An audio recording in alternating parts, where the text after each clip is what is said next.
Halo Sobat WS12, peternak ayam tidaklah luput dari berbagai kendala yang ada, mulai dari hama, bahkan wabah penyakit yang mematikan, yang sering terjadi dan selalu terulang ya.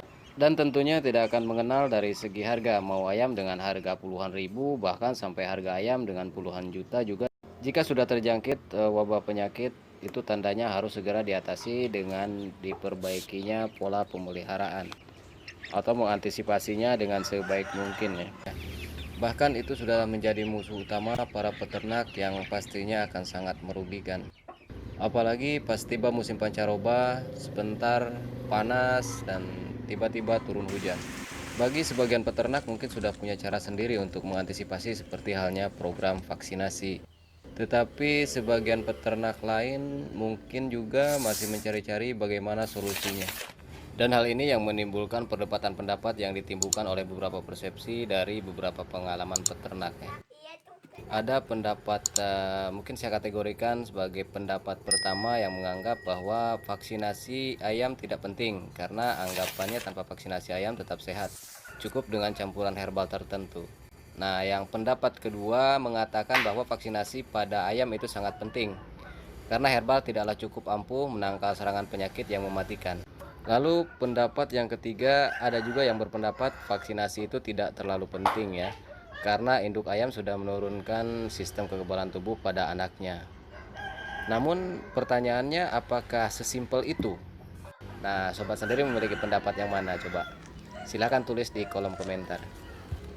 Meskipun pendapat berbeda, tetapi tujuannya tetap sama, yaitu untuk menciptakan suasana isi kandang yang aman dari serangan berbagai penyakit. Mungkin kalau sobat tanya pendapat saya, dan saya lebih mengarah pada kebiasaan dan dari pengalaman yang sering saya lakukan serta pemahaman dari beberapa persepsi yang berbeda. Di sini kita akan mengulas bagaimana pola pemeliharaan ayam agar terhindar dari berbagai serangan penyakit yang bisa menginfeksi pada seisi kandang. Tentunya akan sangat merugikan bagi pemiliknya ya. Dan apakah benar herbal lebih baik daripada vaksin? Atau mungkin malah sebaliknya? Atau cukup dengan antibodi dari induk saja? Nah, saya akan mencoba mengulas beberapa pendapat. Semoga video ini bisa menjadi sedikit pengetahuan buat kita semua ya. Pada dasarnya tubuh ayam memiliki dua sistem kekebalan tubuh. Yang pertama ada sistem kekebalan umum dan yang kedua sistem kekebalan spesifik. Untuk kekebalan umum bisa kita dapatkan dengan cara pemberian pakan bergizi sesuai kebutuhan tubuh ayam ya, atau pakan yang dicampur dengan tanaman herbal tertentu. Nah, ini bisa juga. Ini seperti pendapat sebagian peternak ya. Namun yang harus diingat, meskipun tanaman herbal memiliki sejumlah manfaat dan kebaikan bagi ternak, tetapi herbal tidak dapat menggantikan fungsi vaksin. Itu yang harus diingat ya. Sebab herbal hanya dapat membentuk kekebalan tubuh secara umum dan tidak bisa membentuk kekebalan tubuh secara spesifik.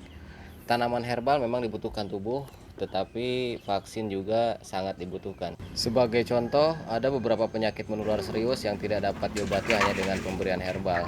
Misalnya penyakit ND, flu burung, gumboro, seperti CRD, dan beberapa penyakit menular lainnya yang terbukti sangat berbahaya, sehingga dapat menimbulkan kecacatan bahkan tingkat kematian yang tinggi.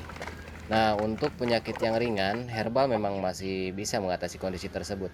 Tetapi jika bakteri atau virus tersebut sangat berbahaya, dibutuhkan kekebalan yang sifatnya spesifik dan aktif. Dalam hal ini didapatkan dari vaksinasi ya. Nah, kebiasaan vaksin rutin yang saya lakukan pada ayam-ayam saya juga bertujuan sebagai usaha pencegahan agar harapan hidup ayam yang saya pelihara itu memiliki harapan hidup lebih lama dan tetap sehat. Tentu itu harapan para peternak semuanya ya.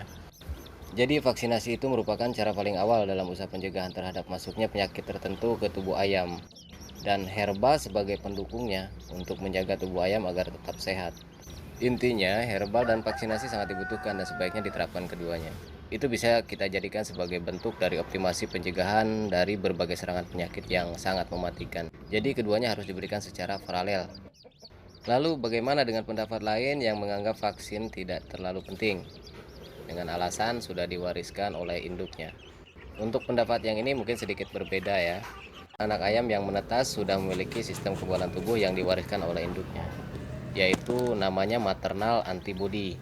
Jadi semua sistem kekebalan yang dimiliki induk akan diwariskan pada anaknya melalui kuning telur, mulai dari 7 hari masa pembentukan embrio sampai menetas. Fungsi dari antibodi maternal tersebut yaitu untuk ketahanan tubuh anak ayam, terutama pada tahap awal kehidupan.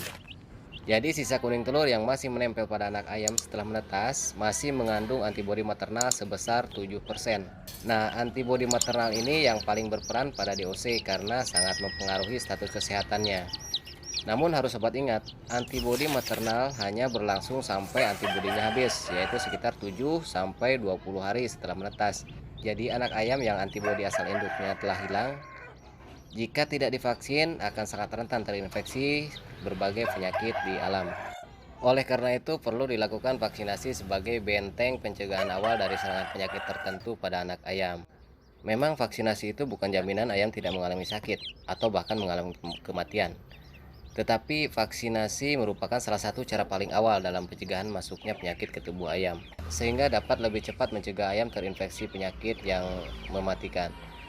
Diharapkan dengan dilakukannya vaksinasi yang tepat dapat menguatkan sistem kekebalan tubuh ayam. Terus bagaimana penanganan yang tepat jika ayam sudah terlanjur terserang penyakit? Untuk kasus ini akan ada di video selanjutnya ya. Mungkin kita semua hanya berusaha untuk mengoptimalkannya dengan tetap konsisten ya. Selebihnya ya kita pasrahkan lagi sama Sang Pencipta yang Maha memiliki nyawa dan kesehatan. Tapi janganlah pasrah tanpa usaha yang maksimal. Wassalamualaikum warahmatullahi wabarakatuh. Salam PS12.